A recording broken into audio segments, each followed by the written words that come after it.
Hello students हमने अपने last video में ये टॉपिक पढ़ा था व्हाट इज रीसाइलेंस। मैंने अपने लास्ट वीडियो में आपको एक्सप्लेन कर दिया था कि रीसाइलेंस क्या होता है। रीसाइलेंस का मतलब हिंदी में बताया था कि प्रतिरोधक क्षमता, एक तरीके से आप कह सकते हैं, या तो लचीलापन कह सकते हैं, जो एक हर इंसान के अंदर होना चाहिए। अगर उसके अंदर होता है तो शायद वो स्ट्रेस से बहुत इजीली कोप अप कर जाता है। उसके बाद मैंने आपको ये भी बताया था कि रीसाइलेंस अगर आप अपने अंदर मेंटेन करना चाहते हैं तो उसके लिए क्या क्या एट्रीब्यूट्स होने चाहिए, उसके लिए क्या क्या क्वालिटीज होनी चाहिए। अगर आपके अंदर होती है तो आप कैसे स्ट्रेस से कोप अप अच्छी तरीके से कर पाते हो। इसके लिए मैंने आपको ये फॉलोइंग पॉइंट्स बताए थे, जिसमें मैंने अपने लास्ट वीडियो में आपको flexibility in thought and behaviour deeply explain कर दिया था। आज की इस वीडियो में हम और आप आपको नया पॉइंट एक्सप्लेन करेंगे, जिस पॉइंट का नाम है आपका टॉलरेंस एंड सेल्फ बिलीव। एक एक करके हम ये जितने भी पॉइंट्स आपके सामने लिखे हुए हैं ये सारे पॉइंट्स को समझेंगे, और इन पॉइंट्स को समझने के बाद हमें ये समझ में आ जाएगा कि कैसे हम और आप अपने अंदर रीसाइलेंस ला सकते हैं, और आगे चल के लाइफ में स्ट्रेस से कैसे हमारा कोप अप कर सकते हैं, या स्ट्रेस आने पर कैसे हमारा 4 A's जो भी हमने अपने लास्ट वीडियो में समझे थे मैनेजिंग स्ट्रेस में, कैसे हम उन 4 A's का इन सारी सिचुएशन में यूज कर सकते हैं। तो अब हम अपना नेक्स्ट पॉइंट पढ़ेंगे इस वीडियो में, जिस पॉइंट का नाम है आपका टॉलरेंस एंड सेल्फ बिलीफ। अब सवाल उठता है कि टॉलरेंस और सेल्फ बिलीफ का मतलब क्या होता है। अगर मैं आपसे टॉलरेंस एंड सेल्फ बिलीफ की बात करूं तो टॉलरेंस का मतलब होता है किसी चीज को झेलना, और सेल्फ बिलीफ का मतलब होता है अपने ऊपर विश्वास करना। तो टॉलरेंस एंड सेल्फ बिलीफ से हम कैसे स्ट्रेस से कोप अप कर सकते हैं, ये हम इन पॉइंट्स के अंदर पढ़ेंगे। सबसे पहले वो ये क्या कहता है कि हर इंसान के अंदर एक एबिलिटी होनी चाहिए, एक काबिलियत होनी चाहिए कि वो बुरे से बुरे, एडवर्स से एडवर्स, बुरे से बुरे सिचुएशन के अंदर भी अपने आप को काम रख सके। काम का मतलब होता है शांत। हर इंसान में ये काबिलियत होनी चाहिए कि कैसे आप अपने आप को काम रख पाए हर सिचुएशन के अंदर। अगर आप अपने आप को काम नहीं रख पाते हैं तो 120% you will be suffering with problem of stress. अब वो ये कहता है सेकंड पॉइंट में कि अगर आप अपने काम को काम रखते हैं, आप अपने आप को शांत रखते हैं, तो आप अपने लाइफ के जितने भी ऑब्स्टिकल्स हैं, जितनी भी रुकावटें हैं, उन्हें अच्छी तरीके से सुलझा पाएंगे, और शायद आप अपनी लाइफ में सोचकर समझकर डिसीजंस लेंगे और उनके ऊपर एप्लीकेबल भी हमारा करेंगे। अगर हम और आप कूल काम नहीं रहेंगे तो शायद हम ऑब्स्टिकल्स को फेस अप नहीं कर पाएंगे, और कभी भी डिसीजंस को हम सोच समझकर नहीं लेंगे। डिसीजंस को हम जल्दबाजी में लेंगे, जिससे कि हमारे और प्रॉब्लम से फेस करना पड़ेगा और हमें स्ट्रेस और हो सकता है।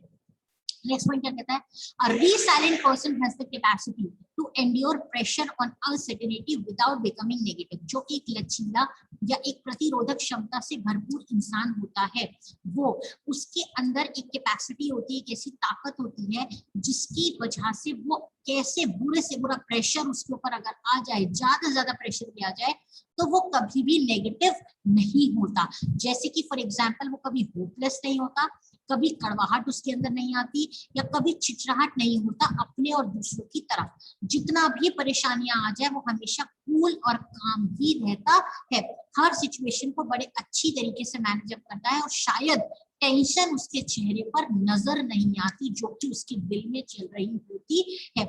इसीलिए हमें और आपको स्ट्रेस को झेलने की बहुत अच्छी काबिलियत होनी चाहिए। अगर आप स्ट्रेस को टॉलरेट कर लेते हैं तो आपके वो जब भी हाई प्रेशर सिचुएशंस आएंगी, ऐसी सिचुएशंस आएंगी जिसमें आपके ऊपर बहुत ज्यादा प्रेशर आएगा, तो उन चीजों से आप कोप अप कर पाएंगे। जितनी भी प्रॉब्लम्स आपकी लाइफ में आएंगी, आप उन प्रॉब्लम्स से बाहर निकल जाएंगे, उन प्रॉब्लम्स को सॉल्व कर लेंगे, और आसानी से जो जल्दी से होने वाला ट्रबल है, ट्रबल मतलब एक तरीके से जल्दी से होने वाला कोई परेशानी है, आप उस चीज से अपने आप को बाहर निकाल लेंगे।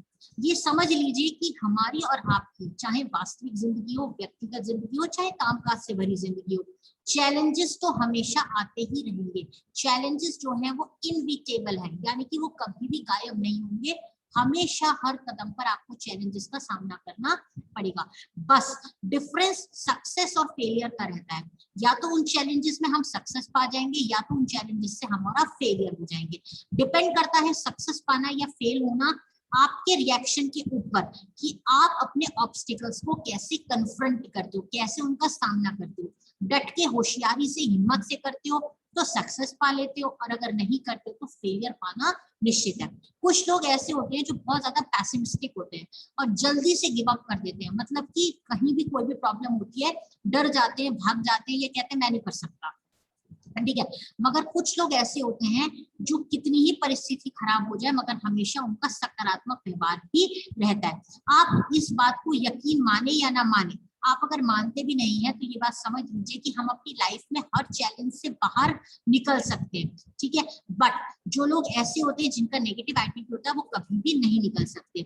मगर निकलना है तो आपके अंदर सबसे इंपॉर्टेंट चीज होनी चाहिए सेल्फ कॉन्फिडेंस। अगर आप अपने ऊपर विश्वास करते हैं तो शॉर्ट ये बात बिल्कुल सही है कि आप अपनी जिंदगी की सड़क पर जितने भी ब्लॉक आएंगे सारे ब्लॉक्स को तोड़कर आगे निकल सकते हैं। और ये कब होगा, जब कॉन्फिडेंस, अपने ऊपर आत्मविश्वास और रीसाइलेंस, लचीलापन या चीजों को झेलने की शक्ति दोनों आपके अंदर एक साथ चलती होगी, तभी आप ऐसा कर सकते हैं। आप ऐसे समझ लीजिए कि रीसाइलेंस एक ऐसी एबिलिटी है, एक ऐसी ताकत है जो या जिसके होने से चैलेंजेस जो होते हैं बाउंस बैक होके तुरंत आपके पास आते रहते हैं, और जो भी प्रेशर होता है वो आपके ऊपर आता है, मगर फिर भी आप अपना एक पॉजिटिव आउटलुक, एक सकारात्मक नजरिया मेंटेन करके हर परिस्थिति में रखते हैं। जो लोग रीसाइलेंट पीपल होते हैं, जो लोग रीसाइलेंट के फॉलोअर्स होते हैं, उनको अपने ऊपर कॉन्फिडेंस होता है और उनको इस बात का विश्वास होता है, प्लस उनके अंदर काबिलियत भी होती है कि किसी भी प्रकार का सेटबैक आ जाए, किसी भी प्रकार की दुविधा आ जाए, वो उससे बाहर निकल जाते हैं। स्पेलिंग गलत लिखी हुई है यहाँ पे एफिशिएंसी की। आपकी जो खुद की काबिलियत है और आपका जो आपके ऊपर भरोसा है वो आपकी एबिलिटी को बढ़ाता है और आपको किसी भी सिचुएशन में सक्सेस पाने के लिए, सक्सीड होने के लिए प्रेरित करता है। ये बहुत ज्यादा जरूरी है कि degree to which have confidence, आपके अंदर कॉन्फिडेंस होना चाहिए, और जो भी एक्शंस या जो भी काम आप करते हैं उसके प्रति आपको अपने, मतलब कोई भी काम करे वो पूरे आत्मविश्वास के साथ करना चाहिए। जितना विश्वास आप अपने ऊपर करेंगे, जितना आप अपने आप को एश्योर करते रहेंगे, उतना ही आप डिफिकल्ट डिसीजंस को लेने से में कामयाब होंगे, डिफिकल्ट सिचुएशंस को फेस करेंगे और एडवर्सिटी, डिफरेंट चीजों से कोप अप आसानी से कर पाएंगे। 100 बात की एक बात, अपने ऊपर विश्वास रखिए और धीरज रखिए, धैर्य रखिए, प्लस जो भी सिचुएशन है उसमें चेंजेस उसी सिचुएशन के अकॉर्डिंग करते रहिए। जो लोग अपने आप को एश्योर करके चलते हैं उनके अंदर काबिलियत होती है कि वो सक्सेसफुली हर काम को पूरा कर लेते हैं। रिसर्च ये कहती है कि जो भी आपकी सेल्फ एस्टीम है, जो भी आपका एक तरीके से सेल्फ एस्टीम हमने मैस्लो थ्योरी में पढ़ी थी, जो भी आपका आत्मसम्मान है वो एक बहुत इंपॉर्टेंट रोल प्ले करता है स्ट्रेस से कोपिंग अप। कोप अप का मतलब होता है बाहर निकलने में, तो जितनी भी लाइफ की डिफिकल्ट सिचुएशंस होती हैं उनसे बाहर निकलने में आपका सेल्फ एस्टीम, आपकी मान मर्यादा प्रतिष्ठा जो भी है वो बहुत ज्यादा इंपॉर्टेंट रोल प्ले करती है। रिमाइंड योरसेल्फ, हमेशा आप अपने आप को अपनी ताकतों के बारे में याद दिलाते रहिए और ये भी याद दिलाइए कि आपको अपनी ताकत को या कोई भी कार्य को आपको अपनी ताकत से कंप्लीट करना है। अब यहाँ ताकत से तात्पर्य पावर से या ताकत से तात्पर्य आपके शारीरिक क्षमता से नहीं है, आपके मानसिक क्षमता से कि आप दिमागी रूप से कितने सशक्त हैं। तीसरा पॉइंट रीसाइलेंस का क्या कहता है, टीम वर्क एंड कम्युनिकेशन बहुत इंपॉर्टेंट होता है अगर आप कहीं भी सक्सेस पाना चाहते हैं और स्ट्रेस से ओवरकम करना चाहते हैं, कि चीजों को आप टीम में काम करें। अकेला चना, हिंदी में कहावत है, भाड़ नहीं फोड़ सकता, ठीक है। अकेला इंसान कुछ भी नहीं कर सकता। अगर हम अपनी हाथ की उंगलियों की बात भी करते हैं तो एक उंगली भी अगर हाथ में मिसिंग होती है तो हमारा हाथ की हथेली पूरी कंप्लीट नहीं होती। जब पांचों यानी कि चारों उंगलियां और एक अंगूठा मिल जाते हैं तब एक ताकत अच्छी बन जाती है किसी भी चीज को पकड़ने की। इसी प्रकार हमें और आपको हमेशा अगर तनाव से बचना है तो हमेशा काम को टीम से करना, टीम वर्क में करना चाहिए। जो रिसाइलेंट, लचीले और प्रतिरोधक क्षमता से भरपूर नेता होते हैं, यहाँ पर मैं आपको बता दूं कि नेता से तात्पर्य आपका पॉलिटिशियन से नहीं बल्कि समूह का नेतृत्व करने वाले व्यक्तियों से है। वो लोग अच्छे कनेक्शंस बनाते हैं और रिलेशनशिप्स बनाते हैं अपने टीम मेंबर्स के साथ। कनेक्शंस जो होते हैं उन लोगों के वो बहुत अच्छे से बनाते हैं और कनेक्शन बनाने के लिए वो अच्छा कम्युनिकेशन, विचारों का आदान प्रदान करते हैं, लोगों की बात को अच्छी तरीके से एक्टिवली सुनते हैं, समझते हैं, रेस्पॉन्स देते हैं, जो भी उनके कलीग्स का मतलब होता है साथ में काम करते हैं, और उनके इमोशंस का भी ध्यान रखते हैं। हर नेता जो होता है उसको ये बात पता होती है कि कम्युनिकेशन करना बहुत ज्यादा जरूरी होता है। During a crisis is critical. Crisis मतलब जब कोई प्रॉब्लम चल रही होती है उस समय क्रिटिकल सिचुएशन में कम्युनिकेशन करना बहुत ज्यादा प्रॉब्लमेटिक होता है, मगर उनको करना चाहिए। नेताओं को, समूह का नेतृत्व करने वाले व्यक्ति को हमेशा विचारों के आदान प्रदान में ट्रांसपेरेंसी, मतलब कि कोई भी झोलझाल या छुपी हुई चीजें नहीं रखनी चाहिए। हमेशा एम्पैथी यानी कि अपने आप को दूसरों की जगह रख के सोचना चाहिए, जो कि मदद करता है लोगों के साथ एडजस्ट करने में इनकी चेंजिंग कंडीशंस के अंदर। अगर आप अपने कर्मचारियों के साथ, अपने सहकर्मियों के साथ बातों में ट्रांसपेरेंसी, मतलब कि कोई भी चीज छुपाएंगे नहीं, ऐसी चीज रखते हैं तो वो ट्रस्ट, आपके और उनके बीच में ट्रस्ट बनाएगी और आपस में एक दूसरे के प्रति ससम्मान की भावना भी अपने अंदर रखेगी। पहचानिए उनको, क्योंकि आप ही और वो है जो केपेबल होंगे स्ट्रेस से बाहर निकलने में, और चीजों को शेयर करना भी सीखे।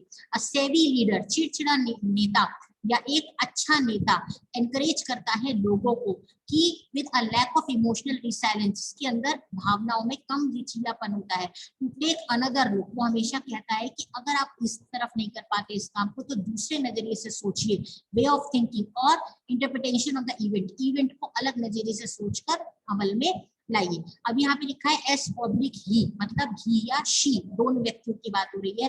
दोनों में से कोई भी व्यक्ति जो होता है वो एनकरेज कर सकता है, उकसा सकता है लोगों को not to give up easily. अगर आप कहते हैं, मतलब कुछ लोग ऐसे तो ना जल्दी उम्मीद की किरण छोड़ देते हैं, तो आपको ऐसा नहीं करना चाहिए। दूसरे लोगों को उत्साहित करना चाहिए कि जल्दी से गिव अप मत करो। Try to look things from others persons point of view, चीजों को दूसरे के नजरिए से भी सोचो, हमेशा अपने आप को दूसरे की नजर पे रख के सोचो। And not take offence at slices thing, और हमेशा झगड़ा भी मत करो दूसरों के साथ, और हमेशा अपना बचाव रखो छोटी छोटी चीजों से, ताकि आपको स्ट्रेस ना हो। एम्प्लॉयज जो होते हैं, कर्मचारी जो होते हैं, वो कंपनी में हमेशा बढ़ना चाहते हैं, ग्रो करना चाहते हैं, और अगर उनको ग्रो करते हैं तो this will benefit from learning, उनकी लर्निंग अच्छी होती है।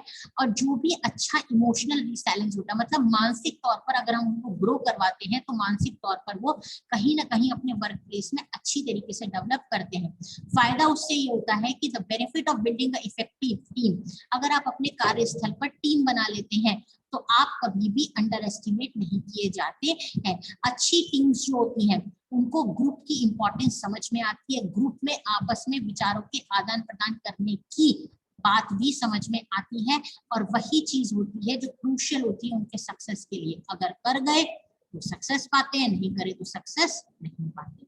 अच्छा कम्युनिकेशन करना टीम के अंदर अगर हम करते हैं तो उसका common purpose among team members होता है कि वो गोल को अचीव करने में मदद करता है। अगर अच्छा कम्युनिकेशन नहीं होगा तो गोल को आप कभी भी अचीव नहीं कर पाओगे।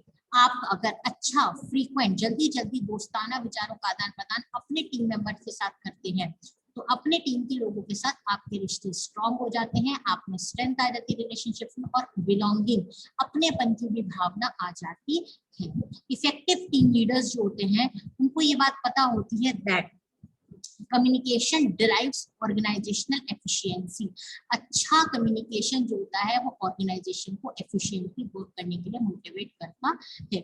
स्ट्रॉन्ग ग्रुप कम्युनिकेशन, अगर ग्रुप में कम्युनिकेशन बहुत अच्छा है तो वो अंडरस्टैंडिंग बनाता है एक दूसरे के लिए। अगर कम्युनिकेशन नहीं है तो मिसअंडरस्टैंडिंग हो जाती है, और जिसकी वजह से रिलेशनशिप्स टीम मेंबर्स के साथ अच्छे हो जाते हैं। नेक्स्ट पॉइंट है हमारा maintaining effective communication with the team. वही बात आ गई जो मैंने अभी आपको बताई, ये उसका सेकंड पॉइंट है। उसका मतलब एक तरीके से आप समझ लीजिए कि पार्ट है। आपको अपने टीम मेंबर्स के साथ अच्छा कम्युनिकेशन करना चाहिए, क्योंकि कम्युनिकेशन जो होता है, अच्छा कम्युनिकेशन करना किसी भी टीम के मेंबर को टीम के मेंबर से बहुत ज्यादा जरूरी होता है। ये एक लीडर की जिम्मेदारी होती है। एक लीडर का बहुत इंपॉर्टेंट फैक्टर होता है कि आप हमेशा ईमानदार रहें अपनी टीम से विचारों का आदान प्रदान करने में। टीम से विचारों का आदान प्रदान करते समय कोई झोलझाल, कोई इधर उधर की बात, फिल्ट्रेशन आपको नहीं करना चाहिए।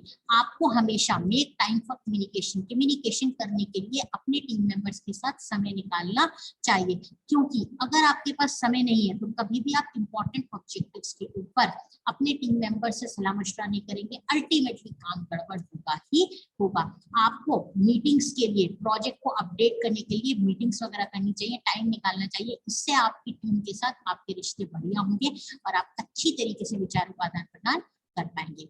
कीप थिंग्स क्लियर, कभी भी झोलझाल वाला काम आपको नहीं करना चाहिए। जो कुछ करे क्लियरली, साफ साफ काम आपको करना चाहिए। कभी कभी ऐसा होता है, organisational communication is intended to keep everyone on the same page. Organisation में हमें कम्युनिकेशन में सबको एक ही पेज पर रखना चाहिए, but it need to be clear in order to do so. मगर हम ऐसा नहीं कर पाते क्योंकि चीजें क्लियर अप नहीं होती। ठीक है, मेक श्योर, आपको ये चीज हमेशा ध्यान रखनी चाहिए कि कम्युनिकेशन जो होता है वो हम ऐसा करें कि हर कोई उस चीज को अंडरस्टैंड कर ले। आप कम्युनिकेट किसी के साथ भी कर रहे हो, चाहे एक इंसान के साथ कर रहे हो या इलेक्ट्रॉनिक डिवाइसेस के साथ विचारों का आदान प्रदान कर रहे हो। अब आप कहेंगे हम इलेक्ट्रॉनिक डिवाइसेस के साथ कैसे करेंगे? मान लीजिए गूगल पे आप कोई चीज सर्च करते हैं और कुछ ऐसी चीज डाल देते हैं जो गूगल को समझ में नहीं आती, तो आप क्या कहते हैं? गूगल को समझ में नहीं आया, हमने कुछ गलत टाइप किया, इस चीज को चलो ऐसे नहीं ऐसे टाइप करते तो ये समझ जाएगा। तो आपको कम्युनिकेशन ठीक से करना चाहिए। आपके टीम को have to guess you desired outcome, आपको इतना अच्छा कम्युनिकेशन करना चाहिए अपनी टीम के साथ कि टीम को समझ में आ जाए, टीम खुद ही गेस कर ले कि आप क्या रिजल्ट उससे चाहते हैं आपके मैसेज से पहले। शो रेस्पेक्ट, आपको अपने टीम मेंबर्स के प्रति हमेशा रेस्पेक्ट की भावना रखनी चाहिए। आप टीम के साथ जब भी कम्युनिकेट करते हो तो ये बहुत इंपॉर्टेंट है कि आप सबके साथ रेस्पेक्ट से बात करें। अगर आप विचारों के आदान प्रदान में सामने वाले को एक रेस्पेक्ट, आदर, सम्मान देते हैं, ठीक है, टीम के टाइम की कीमत रखते हैं, तो आप कम्युनिकेशन जो उसके साथ करेंगे वो हमेशा फ्रूटफुल होगा।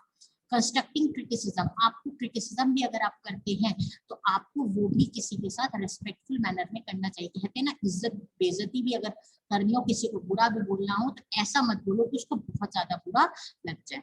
नेक्स्ट मेजर पॉइंट है आपका टीम वर्क एंड कम्युनिकेशन। ठीक है, तो टीम वर्क क्या होता है ये तो हम पहले से जानते हैं कि हमें टीम में कम्युनिकेशन अच्छा करना चाहिए, और अगर हम कम्युनिकेशन टीम में अच्छा करते हैं तो हम एक्सपेक्टेशंस पर फुलफिल करते हैं और हम नई डायरेक्शंस को भी फॉलो अप कर लेते हैं, या हमारे लिए नई डायरेक्शंस भी खुल जाती हैं। ये बात हमेशा जान लीजिए कि इस चीज को अगर हम समझ गए कि टीम में काम करना है और अच्छा कम्युनिकेशन करना है टीम के साथ, तो ये हमारी सक्सेस, टीम के सक्सेस की चाबी है। जितना लचीलापन जरूरी है, और जो बेस्ट लीडर्स होते हैं वो हमेशा कम्युनिकेट करते हैं अपने मन की बातों को अच्छी तरीके से टू अदर्स, दूसरे लोगों को, और हमेशा तैयार रहते हैं अपने टीम मेंबर्स को क्या करने में, समझने में, समझाने में, एक नई स्ट्रेटेजी और डायरेक्शन जब भी जरूरत पड़ती है हमेशा हम लोग के सामने खड़े होते हैं। मैनेजर्स जो होते हैं, they have a clear interest in working with vibrant and energetic employees. आप अगर एक अच्छे वाइब्रेंट, मतलब कोई स्पार्क है आपके अंदर, कोई इग्निशन पॉइंट है, कोई लाइट अप है आपके अंदर, तो इस तरीके के कर्मचारियों के साथ मैनेजर्स काम करने के लिए हमेशा इंटरेस्टेड रहते हैं। अगर हम स्ट्रेस को अवॉइड करना चाहते हैं, तो avoid stress becoming a performance issue, अगर ये आपकी परफॉर्मेंस का इशू बनता जा रहा है तो लीडर्स को क्या करना चाहिए, एक एक्टिव रोल प्ले करना चाहिए, प्रमोट करना चाहिए कि हर कर्मचारी रिसाइलेंस से भरपूर हो, लचीलापन हो उसके अंदर। अब जिस शरीर के लचीलेपन के नहीं, मानसिक लचीलेपन की बात हम कर रहे हैं, उसकी चीजों को झेलने की क्षमता को नेता को बढ़ाना चाहिए और उसकी एनर्जी को बढ़ाना चाहिए। उसकी से मतलब यहाँ पर तात्पर्य आपकी टीम से है। ठीक है, तो आज हमने इस वीडियो में क्या क्या पढ़ा, लेट अस रिवाइज वंस। ठीक है, हम लोग ये पढ़ रहे थे कि हमारा टॉपिक क्या है, लेट मी टेल यू और शो यू द पॉइंट्स। हम ये पढ़ रहे हैं कि एट्रीब्यूट्स ऑफ रिलायंस क्या होते हैं, रिसाइलेंस क्या होते हैं, एट्रीब्यूट्स ऑफ रिसाइलेंस क्या होते हैं। ठीक है, तो एट्रीब्यूट्स का मतलब क्वालिटीज होती है लचीलेपन की, तो हमने फ्लेक्सिबिलिटी वाला पॉइंट पढ़ लिया। हमने टॉलरेंस एंड सेल्फ बिलीफ का सेकंड पॉइंट पढ़ लिया, हमने टीम वर्क और कम्युनिकेशन पढ़ लिया। अब हम अपने नेक्स्ट वीडियो के अंदर, ठीक है, ये जो आपके पॉइंट्स हैं आपके compassion and leadership, communication skills और ये जो लेफ्ट ओवर पॉइंट्स हैं, इन पॉइंट्स को पढ़ेंगे। ठीक है, एक चीज मैं आपको बता देती हूँ कि अगर हम इन पॉइंट्स की बात करते हैं, लेट मी शो यू कौन सी, टीम वर्किंग कम्युनिकेशन हमारा हो गया, कंपैशन एंड लीडरशिप ये हम पढ़ लेंगे। अगर हम पॉइंट की बात करते हैं कम्युनिकेशन स्किल, ठीक है, कम्युनिकेशन स्किल्स की बात कर लेते हैं, या तो फिर हम लिसनिंग एंड रिस्पॉन्डिंग की बात करते हैं, या फिर हम पॉजिटिव थिंकिंग की बात करते हैं, जो आपका लास्ट पॉइंट है। ये सारे पॉइंट्स हम पहले पढ़ चुके हैं। ऑब्वियस सी बात है कि जब हमने LSRW पढ़ा तो LSRW में हमने पढ़ा कि कम्युनिकेशन स्किल्स के बारे में हमने अपने सॉफ्ट स्किल 1 में भी पढ़ा है, तो ये कम्युनिकेशन अच्छा होता है तो क्या होता है ये भी हम लोग पढ़ चुके हैं। लिसनिंग स्किल अगर हम बात करते हैं तो हमने LSRW में पढ़ा हुआ है कि लिसनिंग क्या होता है, और रेस्पॉन्डिंग से मतलब यहाँ पे आपका फीडबैक से है।